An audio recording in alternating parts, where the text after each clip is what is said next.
సమానులెవరు ప్రభో నీ సమానులెవరు ప్రభో సమానులెవరు ప్రభో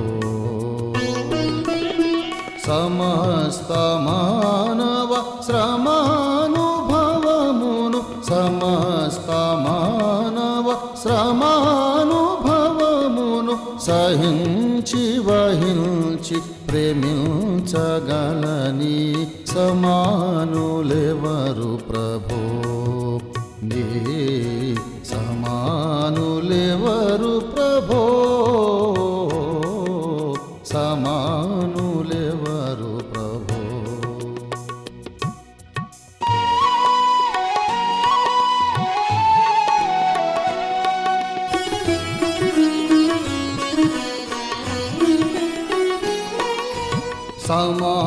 సమానతత్వము సహోదరత్వము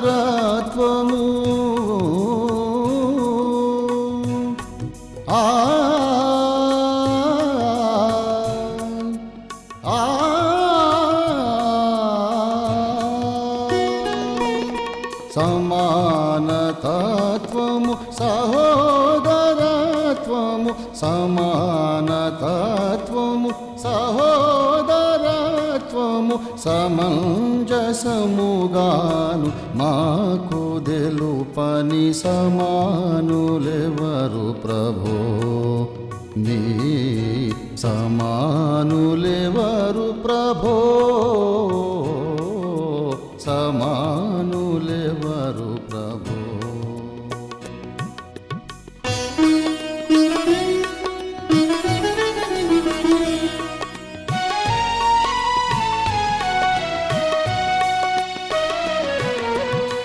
పరార్థమై భవ శరీరమొసగిన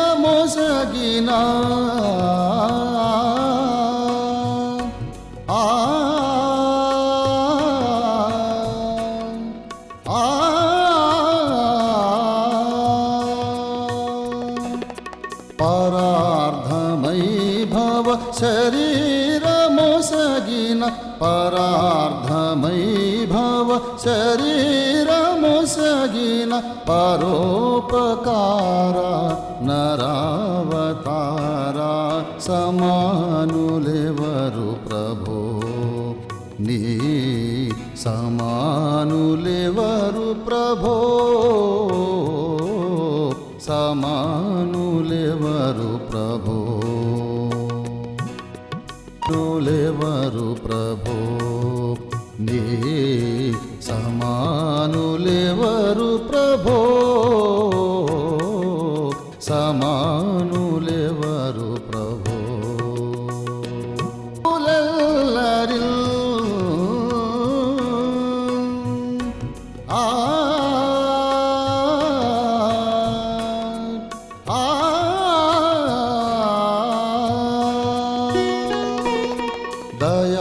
దయాహృదయీ దురాత్ములెల్లరిన్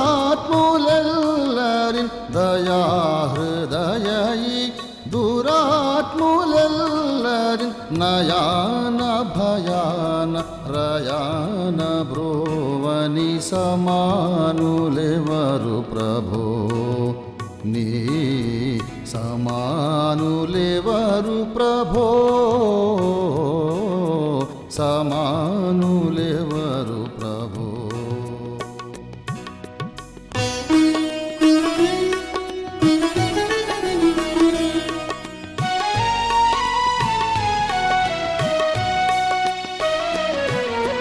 ఓ పావనాత్ముడ ఓ పుణ్యశీలుడా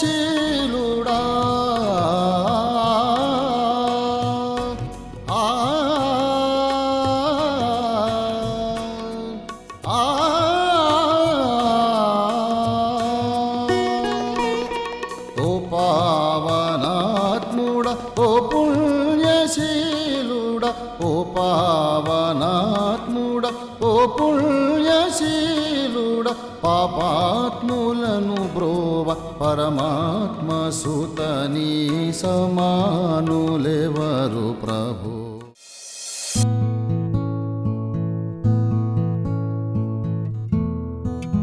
దైవజనులు అద్దంకి రంజిత్ తోఫిర్ గారి పరిచర్య బహుముఖమైనది. వారి పరిచర్య గ్రంథం అర్థం కాదు. ప్రకటన గ్రంథం అర్థం కాకపోతే బైబిల్లోని ఇతర 65 గ్రంథాలు అర్థం కావు. తప్పకుండా చదవండి యుగాంతం.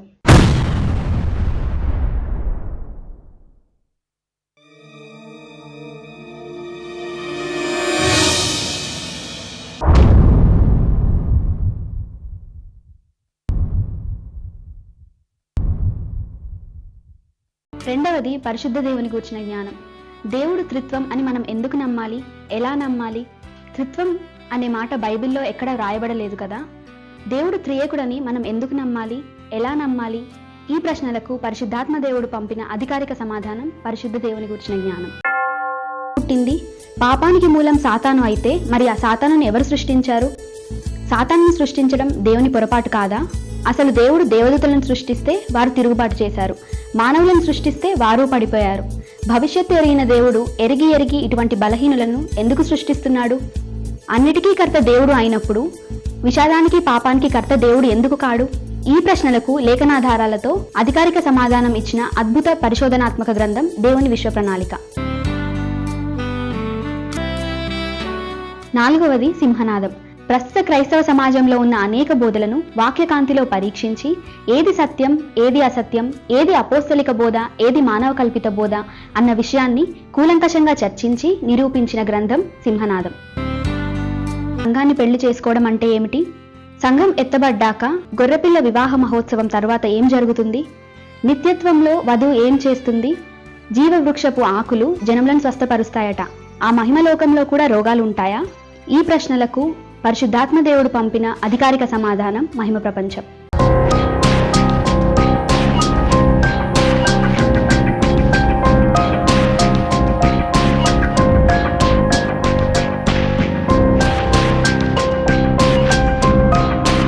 ఆరవ గ్రంథం ఆదీపస్తంభం. పరిశుద్ధ లేఖనాలలోని ఉపమాన పరిభాషలో క్రొత్త నిబంధన క్రైస్తవ సమాజం ఒక దీపస్తంభంగా అభివర్ణించబడింది, సంబోధించబడింది. క్రీస్తు సంఘానికి ఆ పేరు పెట్టడంలో దేవుని ఉద్దేశం ఏమిటో, ఒక నిజమైన దీపస్తంభంగా క్రైస్తవ సమాజం తయారు కావాలంటే మనం ఏం చేయాలో స్పష్టంగా మనకు తెలియజేయడానికి పైనుండి దిగి వచ్చిన దేవుని స్వరము ఆదీపస్తంభం అనే గ్రంథరాజము.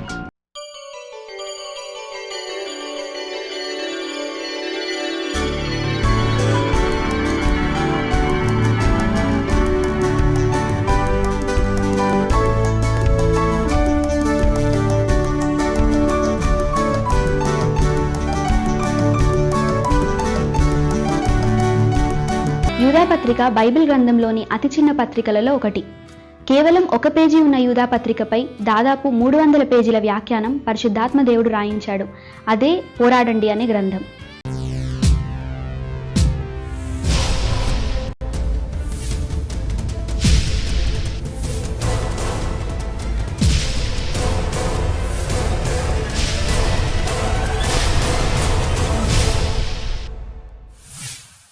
ప్రస్తుత క్రైస్తవ సమాజంలో ఉన్న అనేక సమస్యలకు పరిష్కార మార్గం చూపించే అద్భుత గ్రంథం దేవుని గండ్రగొడ్డలి.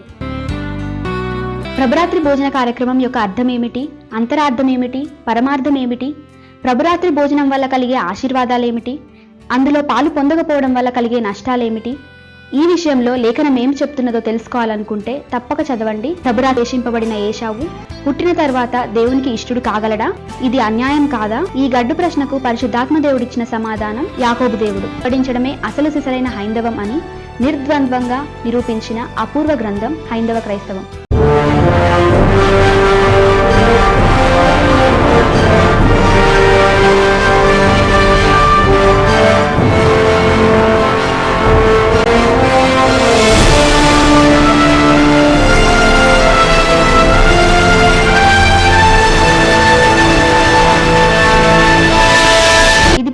వ్యాపారం కాదు. ఈ పుస్తకాలు ఉచితమే. అయితే వీటి ప్రచురణ నిమిత్తము ప్రతి పాఠకుని నుండి మేము కొంత డొనేషన్ అనగా విరాళమును ఆశిస్తున్నాం. వివరములకు సంప్రదించండి.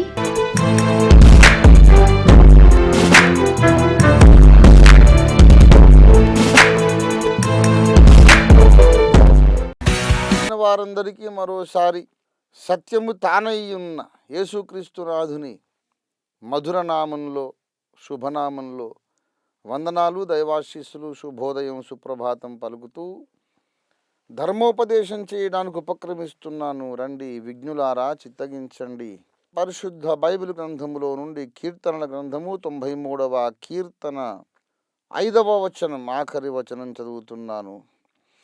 నీ శాసనములు ఎన్నడునూ తప్పిపోవు, యెహోవా ఎన్నటెన్నటికి పరిశుద్ధతయే నీ మందిరమునకు అనుకూలము. యెహోవా దేవా ఎన్నటెన్నటికి నీ పరిశుద్ధతయే నీ మందిరమునకు అనుకూలము. పరిశుద్ధ బైబిల్ గ్రంథములో మనకు ప్రత్యక్షమవుతున్న దేవుని ప్రప్రథమ లక్షణము ప్రేమ. అంతే ప్రధానమైన లక్షణము పరిశుద్ధత. దేవుడు పరిశుద్ధుడు పరిశుద్ధుడు పరిశుద్ధుడు అన్న విషయం బైబిల్ గ్రంథంలో ప్రముఖంగా చెప్పబడింది. ఆయన పరిశుద్ధుడు, పాపమును సహించనివాడు, చెడుతనమును దుష్టత్వమును చూచి సహింపలేనంత నిష్కళంకమైన కన్నులు కలిగిన వాడు. దేవుడు పరిశుద్ధుడు. ఆయనతో స్నేహం చేయాలంటే మనం అపవిత్రమైన కార్యక్రమాల్లో పాలు పంపులు కలిగి జోక్యము చేసుకుంటూ సంబంధాలు కలిగి ఉండకూడదు. ఆయన పరిశుద్ధుడు, పరిశుద్ధతనే ఇష్టపడతాడు, పరిశుద్ధులతోనే స్నేహం చేస్తాడు. ఇది బైబిల్ పదే పదే చెబుతున్న విషయం. దీర్ఘదర్శి, పెద్ద ప్రవక్తల్లో ఒకడైనటువంటి దీర్ఘదర్శి యెషయా 6వ అధ్యాయంలో తాను పొందిన పరమదేవుని దర్శనాన్ని యెషయా 6వ అధ్యాయంలో వర్ణించి రాశాడు. అక్కడ అతి ఉన్నత సింహాసనము మీద యెహోవా ఆసీనుడై ఉండగా చూచాడు. మహాదూతలు అనబడినటువంటి ఆ స్వర్గలోక నివాసులు, స్వర్గలోక దేవదూతలు ఒక్కొక్కడికి 6 రెక్కలు ఉన్నాయి. 2 రెక్కలతో మొహం కప్పుకుంటున్నారు, 2 రెక్కలతో పాదాలు కప్పుకుంటున్నారు, 2 రెక్కలతో ఎగురుతున్నారు. సైన్యములకు అధిపతియగు యెహోవా పరిశుద్ధుడు పరిశుద్ధుడు పరిశుద్ధుడని మానక రాత్రింబగళ్ళు గాన ప్రతిగానములు చేస్తూ ఉన్నారు. వారి కంఠస్వరముతో పరలోక మందిరపు గడప కమ్ముల పునాదులు అదరుచున్నవి, కదలుచున్నవి.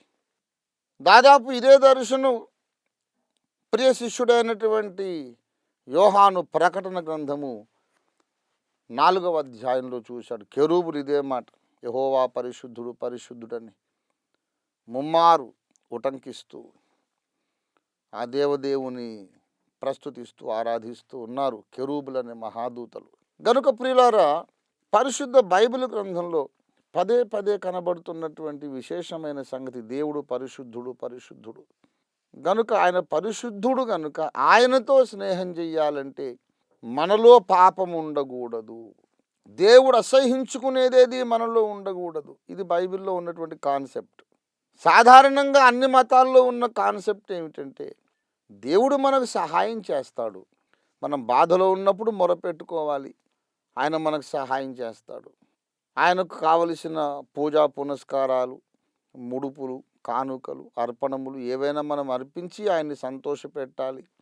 ఒక వ్రతము ఏదో ఒకటి చేసి ఆయన్ని సంతోషపెట్టాలి. ఆయన మనల్ని కరుణిస్తాడు.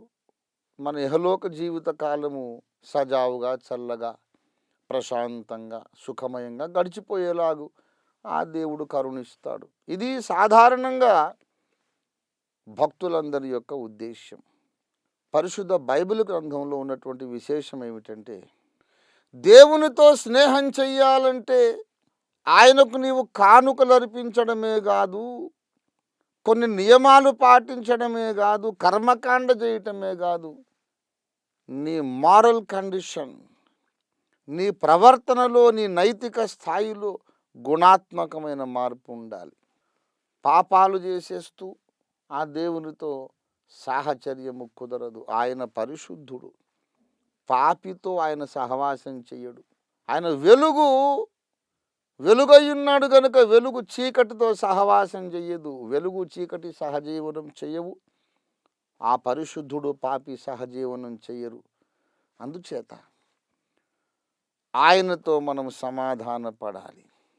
దేవునికి మానవునికి మధ్య ఒక వివాదం ఉన్నది. యెషయా గ్రంథము 1వ అధ్యాయము 18వ వచనంలో చెప్పాడు, రండి మన వివాదము తీర్చుకొందాము. అంటే వివాదం ఉన్నది, ఏదో వివాదం ఉన్నది. ఆ వివాదము తీర్చుకోవలసిన అగత్యత ఏర్పడింది. ఏమిటా వివాదము? మనిషి పాపి, ఆయనేమో పరిశుద్ధుడు. గనుక మనము దేవునితో సమాధాన పడవలసిన అవసరం ఉన్నది అంటున్నాడు. బైబిల్ గ్రంథంలో దీర్ఘదర్శి పౌలు భక్తుడు 2వ కొరింథీ పత్రిక 5వ అధ్యాయములో చెబుతున్నటువంటి విషయాన్ని నేను చదివి వినిపిస్తాను, చూడండి. ముందు 18వ వచనంలో అన్నాడు, సమస్తము దేవుని వలన అయినవి, ఆయన మనలను క్రీస్తు ద్వారా తనతో సమాధానపరచుకొని ఆ సమాధానపరచు పరిచర్యను మాకు అనుగ్రహించెను. 19లో అన్నాడు, అదేదనగా దేవుడు వారి అపరాధములను వారి మీద మోపక క్రీస్తునందు లోకమును తనతో సమాధానపరచుకొనుచు ఆ సమాధాన వాక్యమును మాకు అప్పగించెను. సమాధాన పరిచర్య, సమాధాన వాక్యము, దేవునికి మానవునికి మధ్య సమాధానపరుచు పరిచర్య. అది మేము చేస్తున్న సువార్త పరిచర్య. మేము మత ప్రచారం చేయడం లేదు, మతాల్లో నుంచి ఇంకో మతంలో నుండి మా మతంలోకి కన్వర్ట్ చేయాలి అని నికృష్టమైన తలంపు మాకు లేదు. మాకు అట్లాంటి నికృష్టమైన అభిప్రాయాలు అంటగట్టకండి. తప్పు చేస్తున్నారు. మతం మార్పిడి అంటే మతం మార్పిడి. మీరు ఏ మతంలో ఉంటే మాకేం ఒరుగుతుందండి? మీరు వేరే మతంలో ఉన్నా మేము అదే ఇంట్లో ఉంటాం, అదే బిర్యానీ తింటాం. మీరు మా మతంలోకి వచ్చినా ఏ మతంలోకి వెళ్ళినా మేము ఉండే ఇల్లదే, తినే బిర్యానీ అదే, మాకేం తేడా ఉండదు. ఏదో మీరు క్రైస్తవ మతంలోకి వస్తే ఏదో మాకేదో ఒరుగుతుందనేది ఎవరో చెప్పిన, బుద్ధిహీనుడు ఎవడో చెప్పిన అబద్ధం అది. మతం మార్పిడి కాదు. దేవుడు పరిశుద్ధుడు, మానవుడు పాపి. ఈ పాపి ఆ పరిశుద్ధునితో సమాధానపరచబడాలంటే, ఈ వివాదం సమసిపోవాలంటే పాపానికి పరిహారం జరగాలి. ఆ పాప పరిహారము కొరకు దేవుడు తన కుమారుని పంపాడు. ఇది చారిత్రక వాస్తవం. ఒకప్పుడు అశోక చక్రవర్తి ఏలాడు, శాలివాహన చక్రవర్తి ఏలాడు భారతదేశాన్ని. ఒకప్పుడు బ్రిటిషర్స్ పరిపాలించారు, వాళ్ళు వెళ్ళిపోయారు. ఇవి చారిత్రక సంఘటనలు, వాస్తవాలు. వాటిని మార్చలేము. అశోకుడు పరిపాలించాడనేది ఎలా మార్చలేమో, శాలివాహనుడు ఒకప్పుడు భారతదేశమును ఏలాడనేది ఎలా మార్చలేమో, యేసు నీ కొరకు నా కొరకు సర్వమానవ కోటి కొరకు ప్రాయశ్చిత బలిగా యజ్ఞమైనాడు, తిరిగి లేచాడు అనేది కూడా మార్చలేని కఠోర చారిత్రక వాస్తవం. ఆయన చనిపోయి తిరిగి లేచుట వలన, ఆయన కార్చిన పరిశుద్ధ రక్తము వలన ఇప్పుడు ఒక అవకాశం ఏర్పడింది. మనము దేవునితో సమాధానపడే అవకాశం ఏర్పడింది.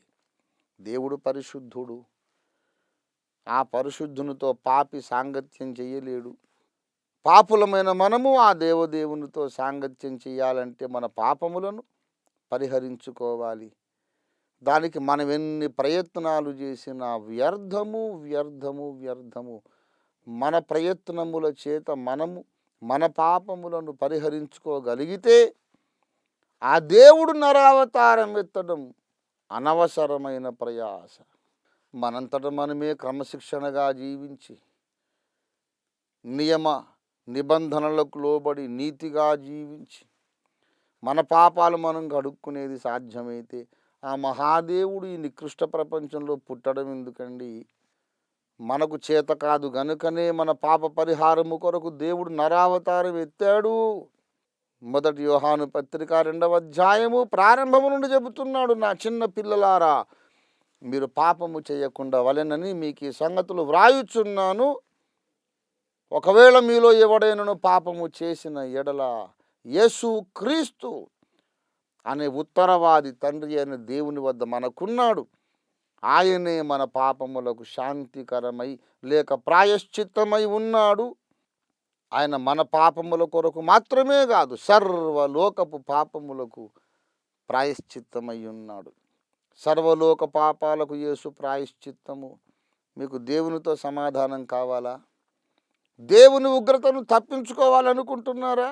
దేవునికి మీకు మధ్యలో సంధి ఏర్పడాలని అనుకుంటున్నారా? అయితే ఒకటే మార్గం. ఆ దేవుని కుమారుడు పరము నుండి ఈ లోకానికి దిగి వచ్చి కన్య మరియ గర్భములో పుట్టి శిలువ మీదకెక్కి మన కొరకు మరణించినప్పుడు ఆయన కార్చిన పరిశుద్ధ రక్తము మీద నమ్మకం ఉంచండి. ఆయన సిలువలో మరణించి సమాధిలో పెట్టబడి మూడవ నాడు అక్షయుడుగా మహిమ శరీరముతో లేచాడు అని నమ్మండి, నమ్మండి, నమ్మండి. అప్పుడు మీ పాపములకు క్షమాపణ కలుగుతుంది. మతం మారాలని కాదు, బ్రతుకు మారాలి, హృదయం మారాలి. దేవుని ముందు మీరు నిలుచున్నప్పుడు మీ అంతస్తు మారాలి. శత్రువుగా నిలబడొద్దు, మీరు ఆయన కుమారుడుగా కుమార్తెగా నిలబడాలని ఈ సువార్త ప్రకటిస్తున్నాం. దేవుడు మీకు అటువంటి ధన్యతను, దేవునితో సంధి పొందిన మహాభాగ్యాన్ని అనుగ్రహించునుగాక. ప్రార్థన చేసుకుందాం. ప్రేమ కలిగిన మా మహాపరిశుద్ధ ప్రభు పరమ తండ్రి, నీ బంగారు పాదములకు స్తోత్రములు నాయన.